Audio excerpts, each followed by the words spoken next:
The Galactic Council dismissed humanity in a single afternoon, with a wave of the hand and a vote that took less time than a meal, and I was one of the ones who waved.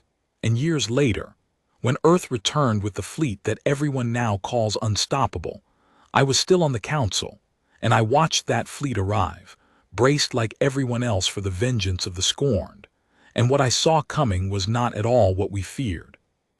And it was so much more unstoppable than any weapon could ever have been that I have spent the rest of my life trying to understand the thing I helped set in motion the day I dismissed them. Because the fleet that came was not a war fleet. The unstoppable thing about it was not its guns. And the reason humanity could not be stopped in the end had nothing to do with power, and everything to do with a thing the Council in all its ancient wisdom had never once thought to be afraid of, a thing I am still, all these years later, only beginning to understand.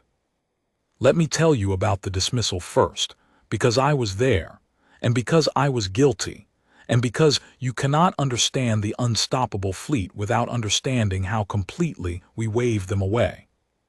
My name in the form that carries across is Councillor Vey4, and I was a member of the Galactic Council, one of the body of representatives from the great old civilizations of the galaxy who governed, or believed we governed, the affairs of the civilized stars. The Council was an ancient institution, proud and slow and certain of itself, and I was a creature of it, had risen through its ranks over a long career, and I held all the assumptions that a council career instilled, chief among them the assumption that the galaxy was divided, naturally and permanently, into peoples who mattered and peoples who did not.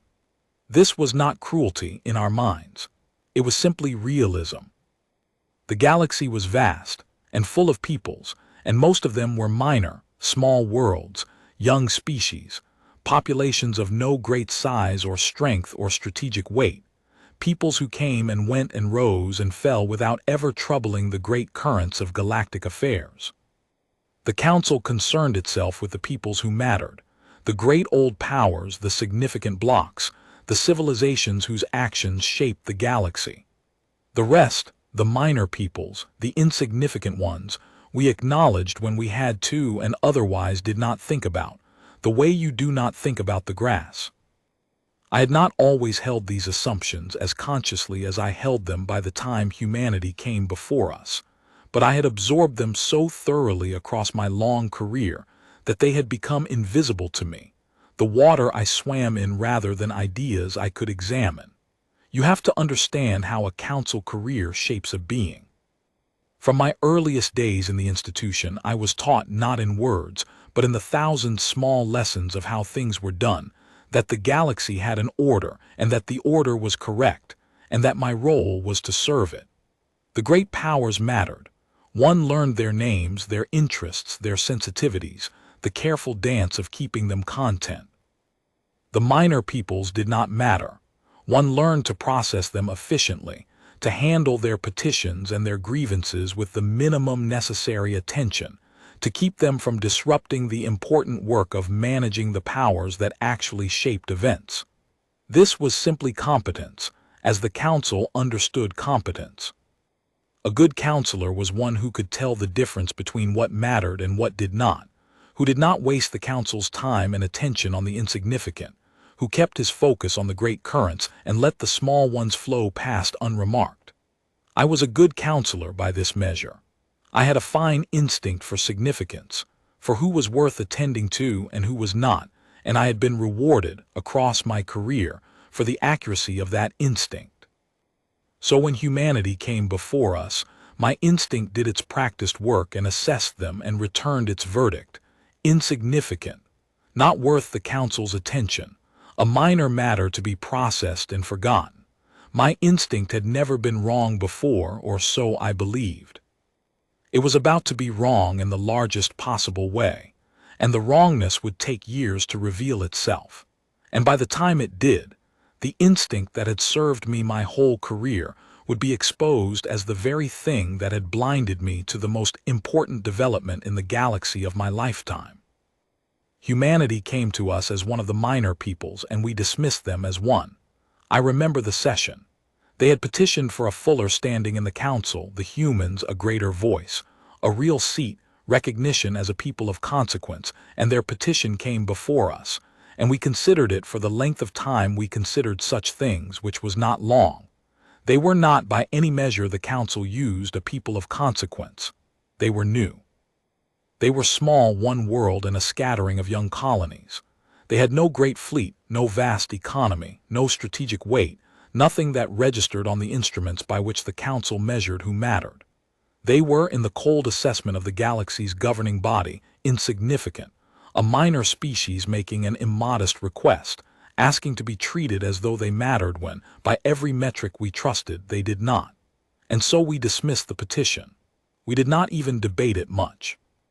There was a brief discussion, a few remarks about the presumption of minor peoples overreaching their station, a vote, and it was done, humanity dismissed, their petition denied, their request to be treated as consequential waved away by a council that had already, in its collective mind, moved on to the affairs of peoples who actually mattered. I voted to dismiss them. I did it without a second thought. They were insignificant. The vote was obvious. We waved them away and forgot them before the session was even over. I remember the human who came to petition us, though I did not pay them much attention at the time, and the little I remember has taken on, in hindsight, an almost unbearable weight.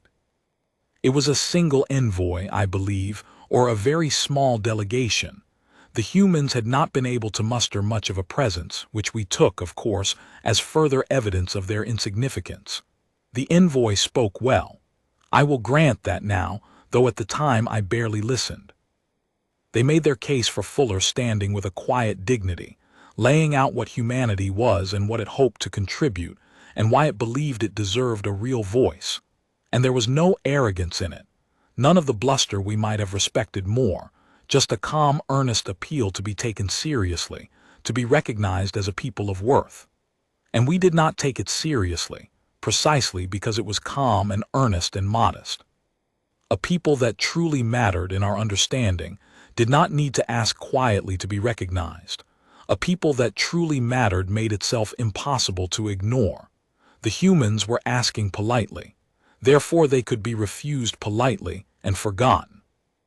I remember a flicker, just a flicker, when the envoy, having heard our dismissal, did not rage or plead, but simply went quiet for a moment and looked at us, the assembled council, with an expression I could not read, and then inclined their heads slightly and said something I did not think about again for many years.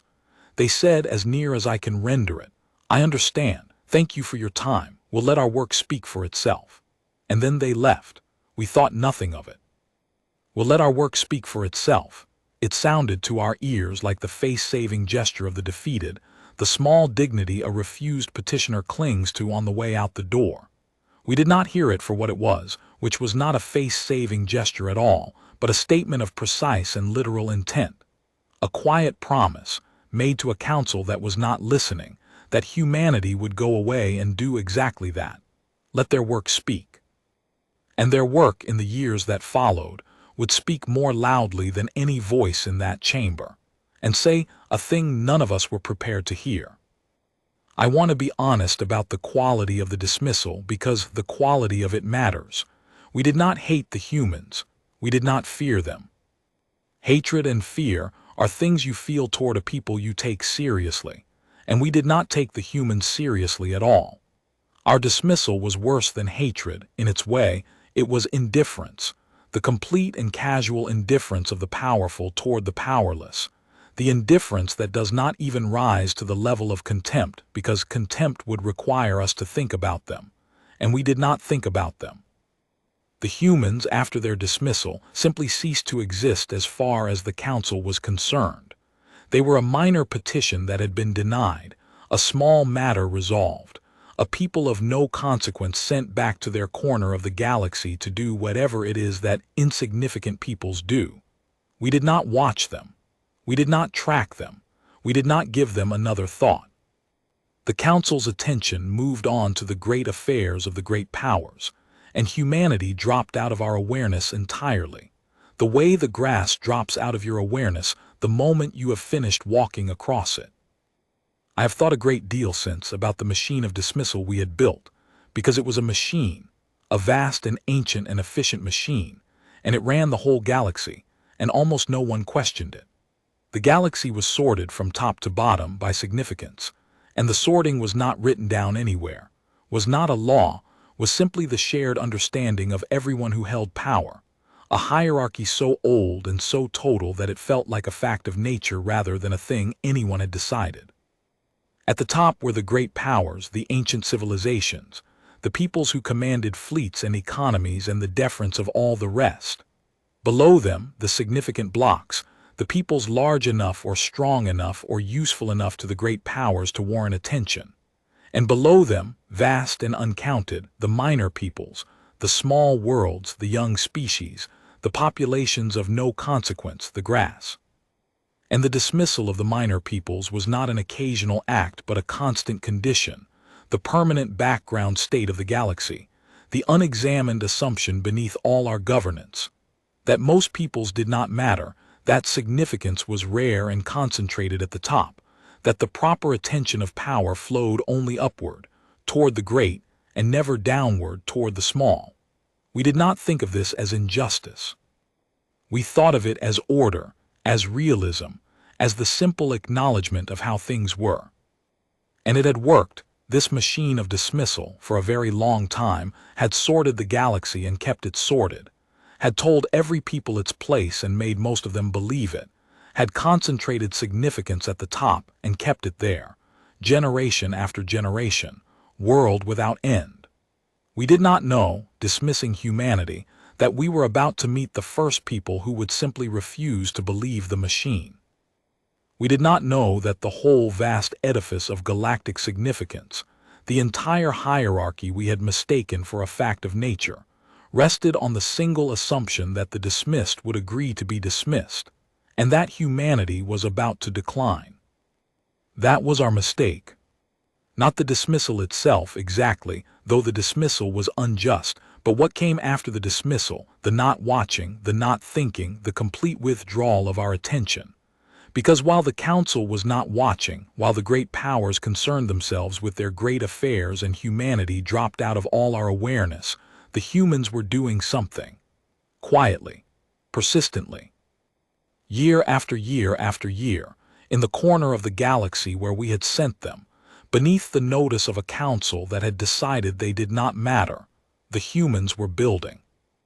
And by the time we thought to look again, by the time anything humanity did finally registered on the instruments by which the council measured significance, it was far, far too late to do anything about what they had become. I should tell you what we expected in the years after the dismissal, on the rare occasions when anyone on the council thought about humanity at all, which tells you a great deal about us, and about why we were so unprepared for what actually came. We expected, if we expected anything, one of two things. Either the humans would fade, as minor peoples often did, dwindling back into insignificance, their immodest ambitions forgotten, or, if their pride had been truly wounded by the dismissal, they might do what wounded minor peoples sometimes did.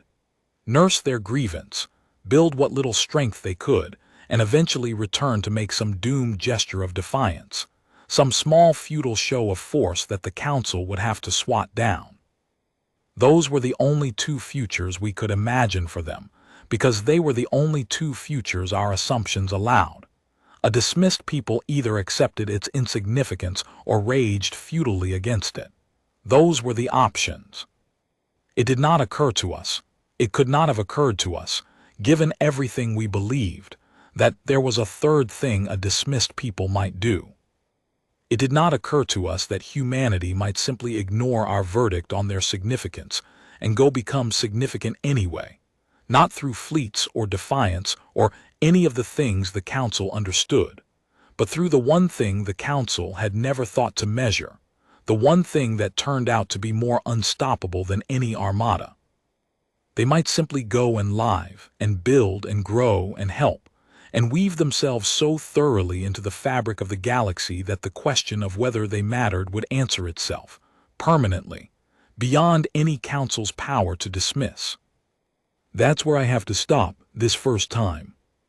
Because what humanity actually did in the years we were not watching. How the people we dismissed in an afternoon spent those years becoming the thing that could not be stopped. And what it was that finally came back to the council. The fleet that everyone calls unstoppable, and that carried not a single weapon meant for us. And what it did to me, one of the ones who waved them away, to watch the insignificant people I had forgotten return as the thing the galaxy could no longer do without. That's the whole of the story, and I need you standing exactly here first.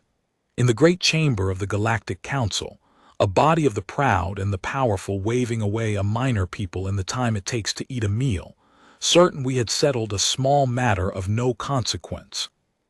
Not yet knowing that we had just made the single greatest miscalculation in the history of that ancient council, and that the people we dismissed were about to spend the years of our inattention becoming the one thing in the galaxy that could not, by any power we possessed, be dismissed again.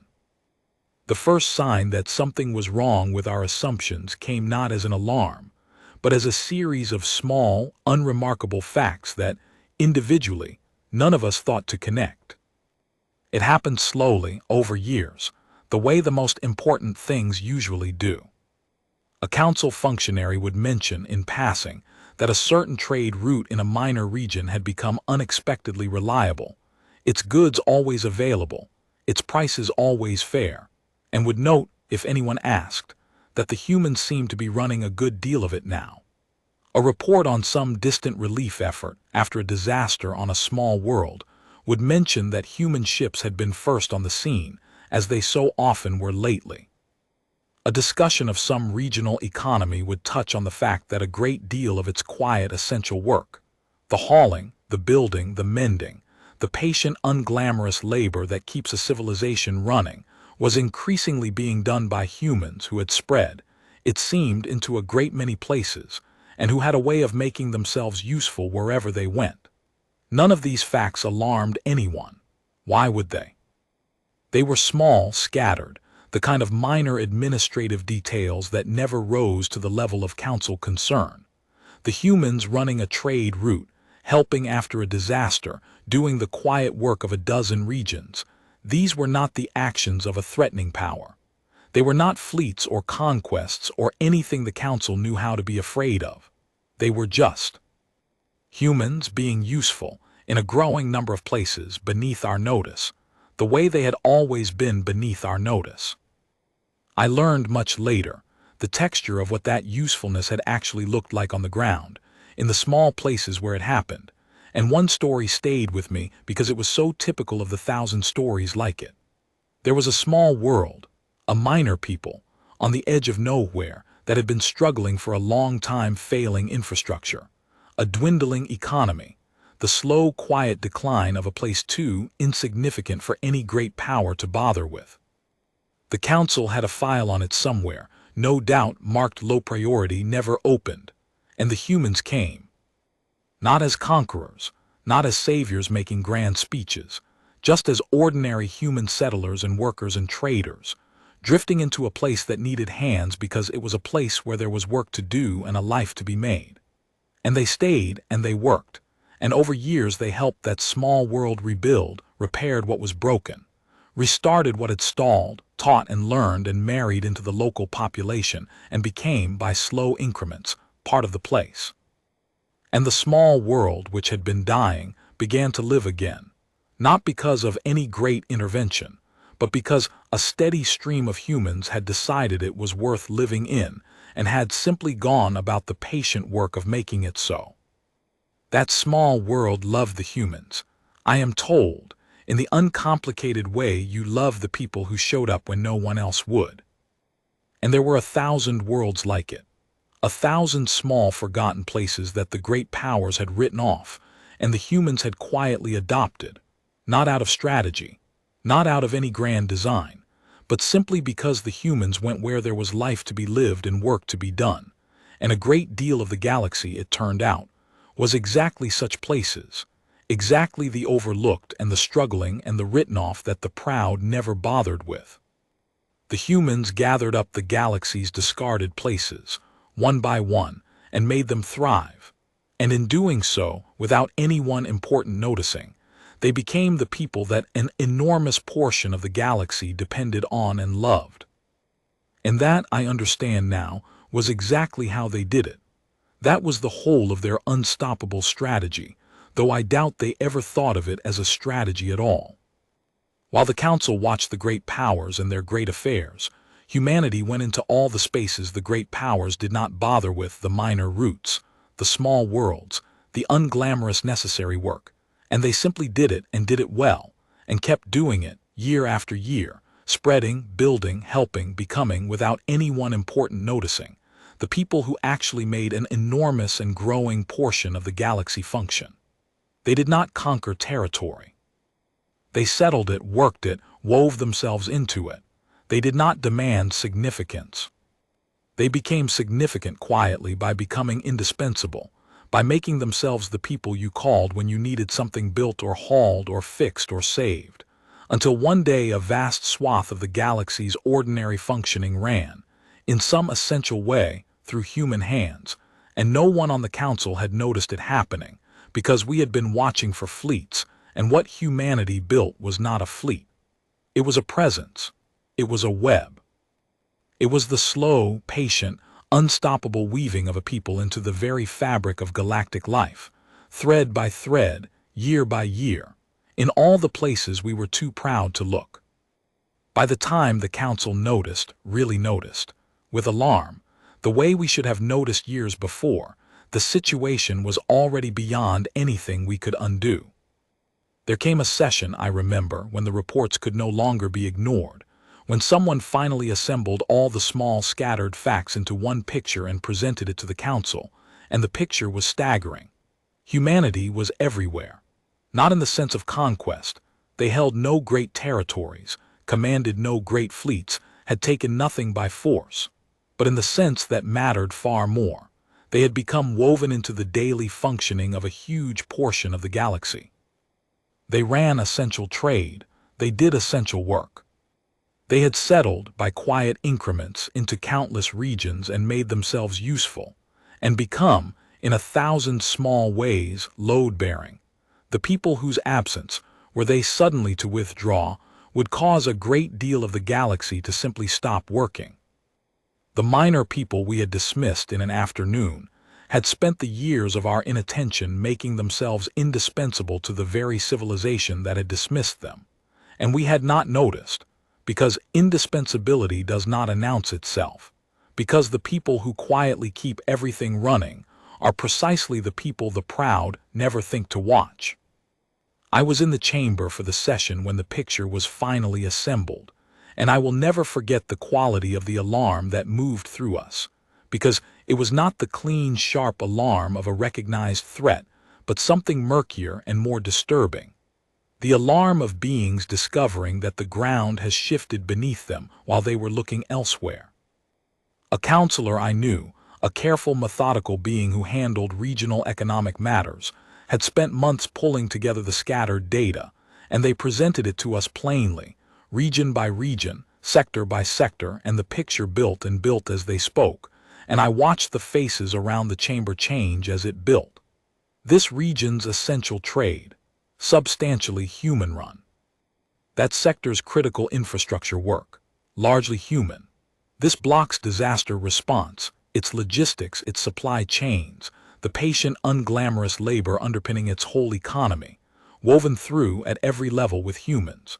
And on, region after region, the same finding repeated until it became overwhelming, that a people we had dismissed as insignificant had, while we were not watching, become quietly load-bearing across a staggering portion of the galaxy. There was a silence when the presentation ended, and then there was the scramble, the indignant questions, the demands to know how this had happened, how it had been allowed, why no one had noticed. But underneath the indignation, I could feel the real emotion in the chamber, the one no one would name, which was fear. Because we understood, dimly at first and then with growing clarity, what the picture meant. It meant we were dependent. It meant the minor people we had waved away held, without our ever having granted it, a kind of power over us more total than any fleet, the power of the indispensable, the power of the people you cannot do without. And we did not know what they intended to do with it. We had dismissed them years ago without a thought. And now we sat in our great chamber and realized that they had us, that they had quietly become the people who kept our own civilization running, and that we were entirely at the mercy of how a people we had scorned chose to feel about having been scorned. And then came the day humanity returned to the council. They had requested a session, formally, properly, the way they had all those years before when we waved them away, and the council granted it with a new and uneasy attention, because we had finally understood that the humans were no longer a minor people to be dismissed, and we did not know what they had become, and the not knowing frightened us. We expected, I think, a demand. After all those years, after the dismissal and the long quiet rise, we expected the humans to come back and present us with the bill, to leverage their new indispensability into the demands of a people who had been wronged and now held power, to threaten, perhaps, to make us feel the dependence we had let ourselves fall into, to extract from the council the recognition we had denied them, by force if not of arms then of economic necessity. We braced for it. And the rumors that preceded their arrival did nothing to calm us, because the rumors spoke of a fleet, a vast human fleet, larger than anything we had imagined the humans possessed, assembling and moving toward the council world, an armada of countless ships such as the galaxy had not seen in an age. Earth is returning with a fleet, the word went through the council, and the old fear woke in us, the fear we should have felt years before and had not, and we braced for the vengeance of the dismissed, for the doomed minor people come back grown terrible, for the armada and the reckoning. The days before the fleet arrived were the worst the council had known in my lifetime. We did what frightened powers do. We deliberated, frantically, uselessly, trying to decide how to respond to a thing we did not understand.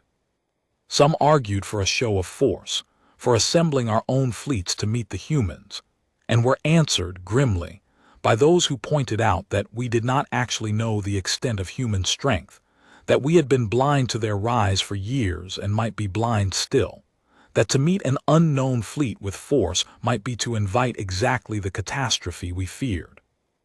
Others argued for appeasement, for meeting the humans with the recognition we had denied them, for trying to buy back with belated honors the goodwill we had thrown away, and were answered by those who said it was too late, that you cannot appease a people you have wronged by offering, under duress, the very thing you withheld when it was freely yours to give. And underneath all the deliberation ran the terrible awareness of our own dependence, the knowledge that the humans we now feared were the humans who kept our trade flowing and our infrastructure running and our small worlds alive, that we could not simply make war on them without unraveling our own civilization, that we had let ourselves become so entangled with the people we had scorned that there was no clean way to oppose them at all.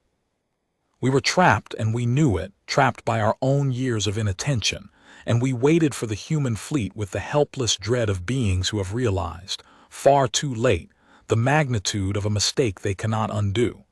I did not sleep well in those days. None of us did. We were the proud Galactic Council, the body that had dismissed humanity in an afternoon without a second thought, and we sat in our great chamber awaiting the consequence of that afternoon, and we were afraid, and we deserved to be, and the worst of it was not knowing what the people we had wronged would do with the power we had let them gather, not knowing whether the fleet that approached carried our reckoning or our ruin, not knowing until it arrived that it carried neither. And the fleet came. It was real. It was vast. The rumors had not exaggerated. There were more ships than I could count, a tide of human vessels filling the space around the council world, more than the great powers themselves could have assembled, an overwhelming, unstoppable mass of ships. And we looked at that fleet, the assembled council, with the dread of the guilty awaiting judgment, and slowly as the fleet resolved, as we got a true look at what had come, the dread curdled into a confusion that I have never fully recovered from because the fleet was wrong. It was not a war fleet. The vast unstoppable armada that humanity had brought back to the council that dismissed them was not made of warships. It was made of colony ships, freighters, builders, transport vessels. Ships full of families, of settlers, of goods, of life. It was a fleet of the most ordinary, peaceable, unwarlike vessels imaginable, gathered in a quantity that was genuinely overwhelming, genuinely unstoppable, but unstoppable in a way that had nothing to do with weapons, because there were no weapons, because humanity had not come back to make war on the Council at all. They had come back to show us what they had become, and what they had become was not an army. It was a civilization vast, thriving, woven into everything, utterly beyond our power to dismiss, and they had brought it to our door, all of it, the whole unstoppable tide of human life, not to threaten us, but to make a point that no threat could ever have made. That's where I have to stop this time. Because what humanity said when that unstoppable fleet of colonies, ships and builders and families arrived at the Council world, and what it actually meant, that they had come back not with warships but with life, not with a threat but with a demonstration. And what it did to me, and to the whole proud Council, to understand at last that we had not dismissed a minor people all those years ago, but had instead, with a wave of the hand, set loose the one force in the galaxy that truly could not be stopped. That's the resolution, the whole of it, and I need you standing exactly here first. In the great chamber of the Galactic Council, the guilty and the powerful braced for the vengeance of the people we dismissed, watching an unstoppable fleet fill the sky and realizing slowly, with a dawning that was equal parts terror and shame, that the fleet was not made of weapons but of life, that the dismissed had returned not to destroy us but to show us, undeniably, that they had become the thing we said they never could. The human who came before the Council was not, this time, a humble petitioner, but she was not a conqueror either, and that was the thing none of us were prepared for, that she was neither of the two things our assumptions allowed, neither the supplicant nor the threat, but a third thing, calm and certain and entirely unbothered, a representative of a people who simply no longer needed anything from us and had come, out of a kind of courtesy, to tell us so. She stood in the great chamber where years before we had dismissed her people in an afternoon, and she looked at us, the assembled Council, the proud and the powerful, and she did not gloat, and she did not threaten, and she did not present the bill we had braced ourselves to pay. She simply spoke plainly in a voice with no anger in it and no fear. Years ago, she said, this Council dismissed us. You decided we were insignificant, a minor people of no consequence, not worth a seat at your table.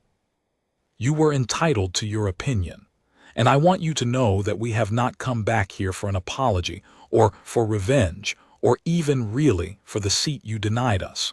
We've come back for a simpler reason than that. We've come back to let you see for yourselves whether your assessment was correct.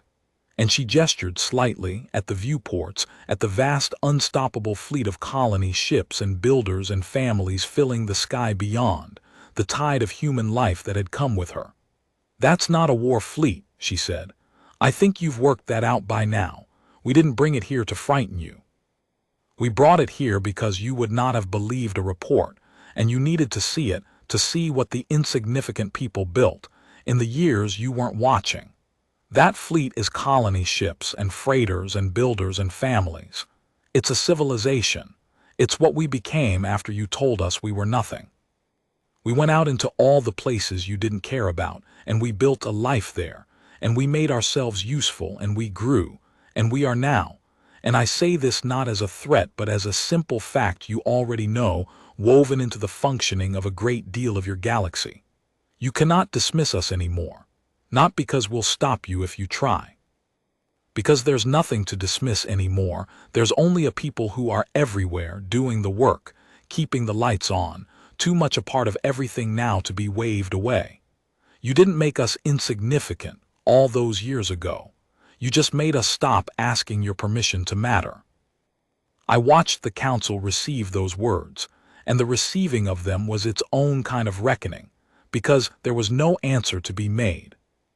We were a body that had answers for everything, for threats, for demands, for petitions, for every move in the long game of galactic power. We had no answer for this. The human had not threatened us, so there was nothing to deter. She had not demanded anything, so there was nothing to grant or refuse.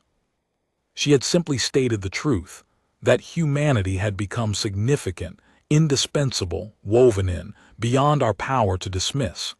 And the truth sat in the chamber, undeniable, and the proud council had nothing to say to it. I saw councillors who had spent their whole careers mastering the art of the powerful response open their mouths and close them again, because there was no powerful response to be made, because power itself had just been revealed as something other than what we had always believed it to be. Some of the faces around the chamber were angry, the anger of the proud confronted with a truth that humbles them. Some were afraid still, not yet understanding that there was nothing to fear. But on a few faces, and increasingly, as the human's words settled, I saw the thing I was feeling myself, a dawning, terrible understanding, the understanding of beings watching the foundation of their entire worldview revealed as sand. We had thought we were the ones who decided. We had built our whole sense of ourselves, our whole institution, our whole civilization, on the certainty that significance flowed from us, that we conferred mattering on the peoples of the galaxy, that to be dismissed by the council was to be made small.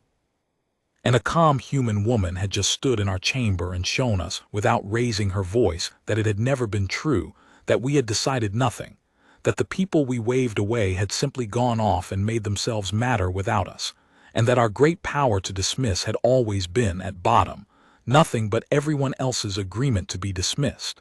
She had not defeated us. She had done something worse. She had shown us we had never been what we thought we were.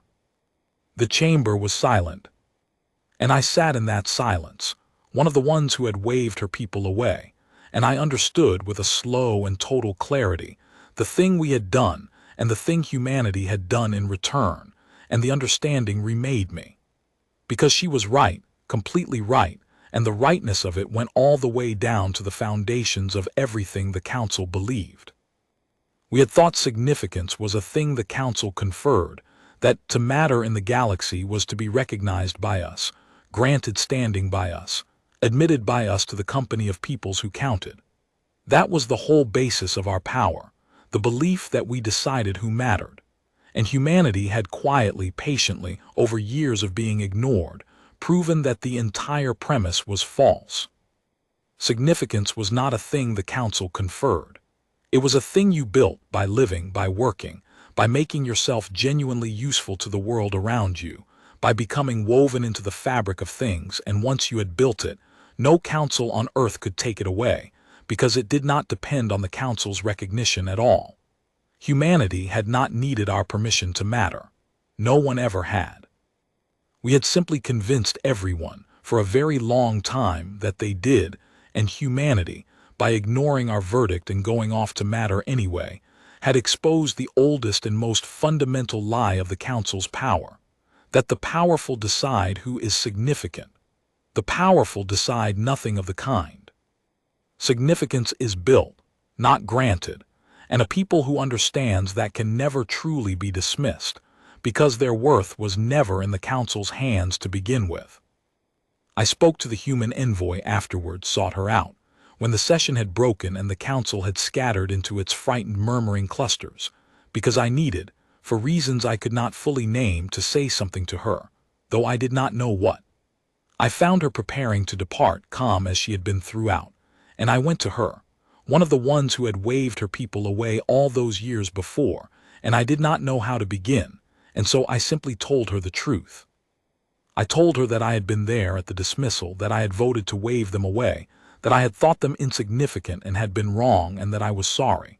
And I waited for whatever she would give me, anger, I supposed, or the cold satisfaction of the vindicated, or the dismissal I had earned. And she gave me none of those things. She looked at me, this human, with an expression that was not unkind, and she said something I have carried ever since. She said, "Thank you for saying that. It can't have been easy, but I want you to understand something because I think it might help you more than an apology helps me. We never spent a single day angry at you. Not really. We were hurt at first, of course we were, but then we just got to work, and the work was good. Building that life, helping those worlds, becoming what we became, it was the best thing we ever did, and we'd never have done it if you'd given us the seat we asked for. Your dismissal didn't wound us. It freed us. It sent us out into all the places that needed us, instead of keeping us sitting in a chamber arguing about status. So I'm not here to make you feel small for what you did. I'm here to thank you almost. You told us we didn't matter, and we went out and built a life that proved you wrong, and we are so much more than we would have been if you just let us sit at your table. The dismissal was the best thing that ever happened to us. I only wish you'd understood back then that it would be. And she inclined her head to me, the way her people's envoy had inclined his head all those years before, and she went to her unstoppable fleet of colony ships and builders and families, and she left me standing in the emptying chamber, remade. That is what made the fleet unstoppable, not its size, though it was vast, not any weapon, for it carried none.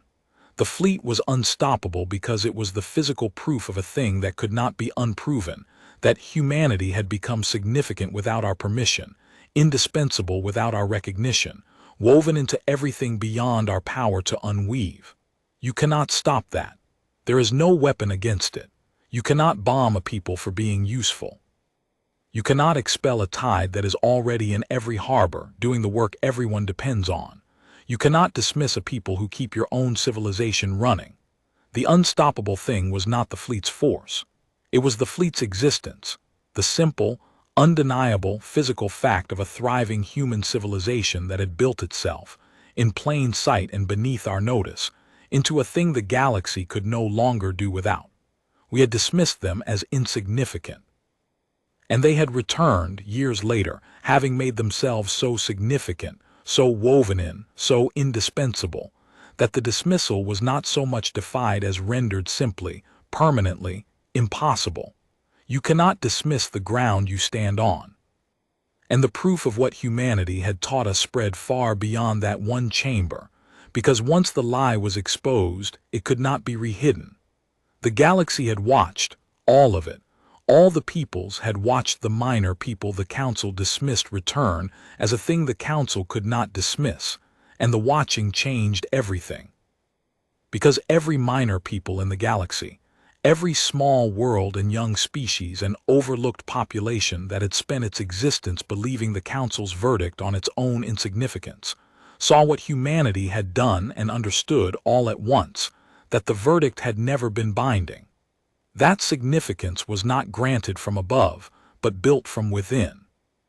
That you did not have to wait for the Council to decide you mattered. You could simply go and matter, by living and building and making yourself useful, and no power in the galaxy could stop you. I watched in the years after, as that understanding spread and took root, as minor people after minor people stopped waiting for permission and started building, as the great machine of dismissal that had sorted the galaxy for so long began, quietly, to break down, not through any revolution, any war, any dramatic overthrow, but simply because the peoples it had kept small stopped agreeing to be small, the way humanity had stopped, and went off to make themselves matter. The galaxy grew in those years. It grew more various, more vital, more alive, as 1,000 overlooked peoples followed humanity's example and built lives too large to be waved away. And the Council, the proud old Council, either changed with it or became irrelevant to it. And in the end it changed because it had to, because a body whose power had rested on everyone's agreement to be dismissed could not survive in a galaxy that had learned from humanity to stop agreeing. I left the Council in the years after. I could not, having understood what I understood that day, go on being a creature of an institution whose power rested on a lie I had finally seen through. I spent the rest of my career, and the rest of my life, working to undo the thing the Council had been, the great machine of dismissal, the arrogant body that decided who mattered and waved away the rest, the institution that had taught the whole galaxy the falsehood that significance was a thing the powerful conferred. I worked instead for a galaxy that understood what humanity had taught me, that every people, however small, however new, however overlooked, is significant in exactly the measure that it builds and lives and makes itself useful, and that no council, no power, no ancient arrogant institution has any right to decide otherwise, because significance was never theirs to grant. The humans changed me the day they returned. They changed the whole galaxy. The council in the end became something different, something humbler and truer, because humanity had proven, with an unstoppable fleet of colony ships, that its central conceit had always been hollow. People tell this story as a tale of human might. The Galactic Council dismissed humanity, and then Earth returned with an unstoppable fleet. And they imagine, I think, the Armada, the vengeance. The dismissed people come back grown terrible to make the arrogant council pay. And every time I correct them because I was there, one of the ones who waved them away, and the truth is so much greater than vengeance. The fleet was unstoppable, yes, but not because it could destroy us. It was unstoppable because it could not be dismissed, and it could not be dismissed because it was made of life, not weapons, of a thriving, woven-in, indispensable civilization that humanity had built, patiently, in the years we were too proud to watch, without ever once asking our permission. They did not come back to conquer the council that scorned them. They came back to show the council that its scorn had never mattered, that significance was never ours to grant or deny, that a dismissed people who simply goes off and lives and builds and makes itself useful becomes, in time, a thing no power in the galaxy can wave away. That was the unstoppable fleet, not an army, a civilization. The living, thriving, undismissible proof that you cannot stop a people who have decided to matter, and who go and matter, quietly, relentlessly, until the question of their significance is settled forever, beyond the reach of any council's hand. The Galactic Council dismissed humanity in an afternoon, with a wave of the hand, certain we had settled a small matter of no consequence. And humanity returned, years later, with a fleet that everyone calls unstoppable, and it was unstoppable, the most unstoppable thing the galaxy has ever seen, but not for the reason the legends say. It was unstoppable because you cannot stop a people who refuse to disappear. You cannot stop a people who answer dismissal not with rage but with patience, not with weapons but with work, not by demanding to matter but by simply, relentlessly, mattering until the world that waved them away wakes one day to find them woven into everything, holding up the sky, impossible to remove. We thought we had dismissed a minor people. We had, in fact, with a careless wave of the hand, challenged a people to prove us wrong. And they had spent the years of our inattention doing exactly that, quietly, patiently, unstoppably, until they returned to lay the proof before us, an entire civilization filling the sky, and showed us the one thing the proud can never bear to learn. That the people you dismiss are only insignificant for as long as they agree to be, and that a people who simply refuses to agree and goes off and builds a life too large and too useful to ignore, will return, in time, as the one thing in all the galaxy that cannot be dismissed.